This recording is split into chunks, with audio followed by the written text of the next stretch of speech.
when people say, you going back to school at 30 years old? Yes, I am.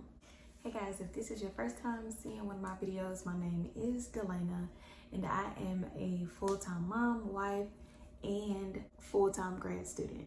Listen, if you're contemplating that journey, just listen to my story. This is like a little story time. Listen to my story and then you make your decision, okay? So it started back in 2010. That's when I graduated high school. I went to college for a little bit, for probably like 2 years, and then, you know, I just took a break, okay? You know, I was all in my boyfriend stage, and yeah, some things happened and I took a break my sophomore year. And then, so that had to be probably like 2012, 2 years later in 2014, I got married at 21 years old. And I'm still married to that same person today. Okay, so I don't regret no decision, but I did decide to take the long way around. So yeah, dropped out 2012, got married in 2014, and then like probably like a year later, I tried to go back to school, and essentially life just kept happening. I did end up going to school somewhere else, but I got pregnant like a year after that, and I quit again. And so it finally got to a point where I was like, okay, I started this journey and I'm gonna finish it. So for the last time, I enrolled back in, I can't even remember what year, but I did get my bachelor's degree in 2019. At that point, I was like, I need a break. I don't know if I'm ready to go back to school. Like, it was a lot going on. I needed a break. I think the beginning of this year, so January of 2022, I wrote on my vision board and I was like, okay, I think I'm gonna apply to grad school, because I'm not taking anything away from people who do grad school online. That's fine. For me, I specifically wanted to go to an on-campus program so that I can just be hands-on. The program that I wanted to apply to is in my city, and they only accept a limited number of people. So I was like, started having all these doubts and contemplating, because I'm like, okay, I'm Black, let's just go ahead and put it out there. If the program already takes a limited number of people, like, how likely are they gonna accept me? And when I say they only accept a handful of people, okay, like I think over 20-ish people applied, and it's 5 people in my class now, currently. I got accepted, okay, sorry.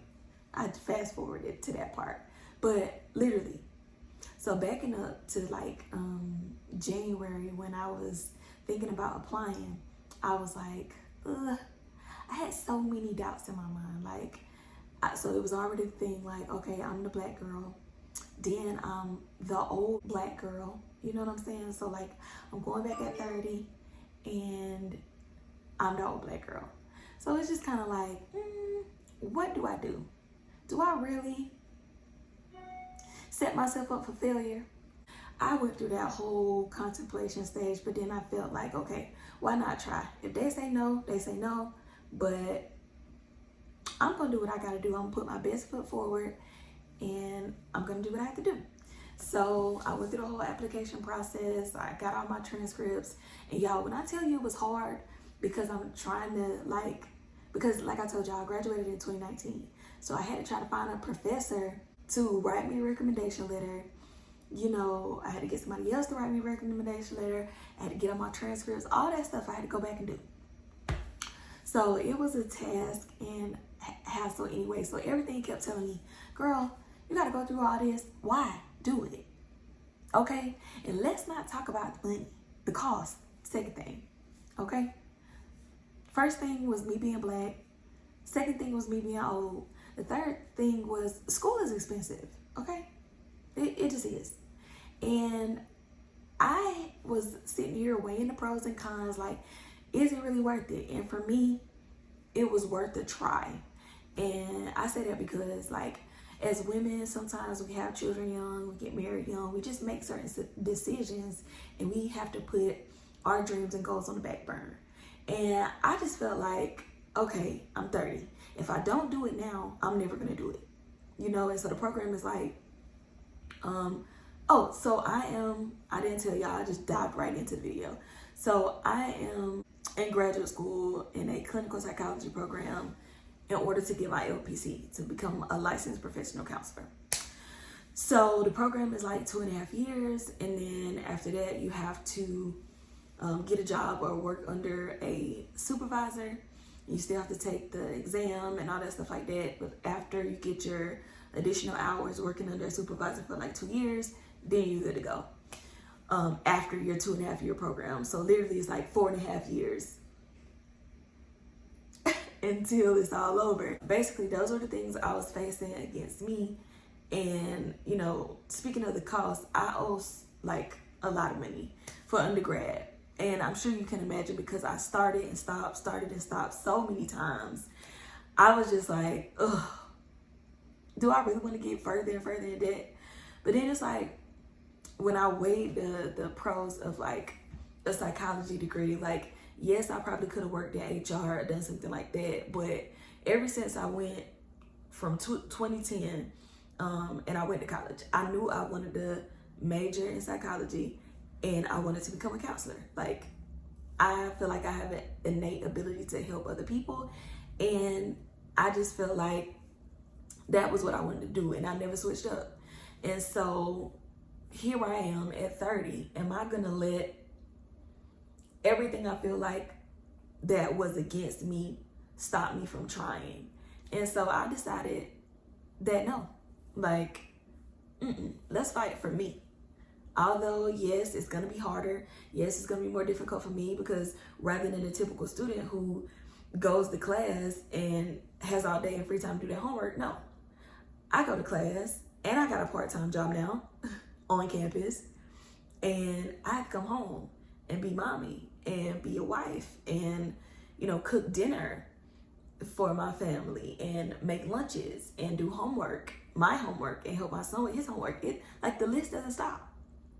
But still, do I allow all those things to make me not prioritize me? And so for me, it was a no. When people say, you going to bad school at 30 years old? Yes, I am. And I'm going to show you how to do it. So listen, I've been in school at this point for probably about 2 months now, and it's difficult. I'm not even going to lie. You got to have a certain level of organization. You got to have a certain level of dedication and determination. You got to stay up even when the kids go to sleep to do your studying. You have to make it work. Anything that you want to happen, you can make happen. So don't let any barriers, don't let any things that you feel like might be standing in your way, hindering you from stopping your process. Like, you make the decision, and don't base it off of the things that could be hindering you. Because as I stated, like, all of those things in my mind almost stopped me from attempting to fill out the application. And if I didn't fill out the application, I wouldn't have got in. I mean, I wouldn't have had a chance to get in. But I took the risk. I filled out the application and I got in, y'all. I got in. I was so excited. And, you know, not only that, let me just be real transparent. So another part was that I had took a part-time job. And so, you know, with my husband, we've been married for 9 years now. Well, almost 9 years. It'd be 9 years in January. And I almost didn't want to do it because another factor was we were dropping down from 2 incomes to 1. And so I was worried about that, but come to find out, they had some part-time positions open for grad students, and I was able to, you know, help out in that way. So everything happens for a reason, and I'm so glad that I took the risk. So now that you listen to this video, go ahead and make your decision. Like, if you want to do it, you can do it. You just got to be willing and dedicated. If you like videos like this, and if you want to follow my grad school journey, be sure to like and subscribe to my channel, and stay tuned for more videos like this.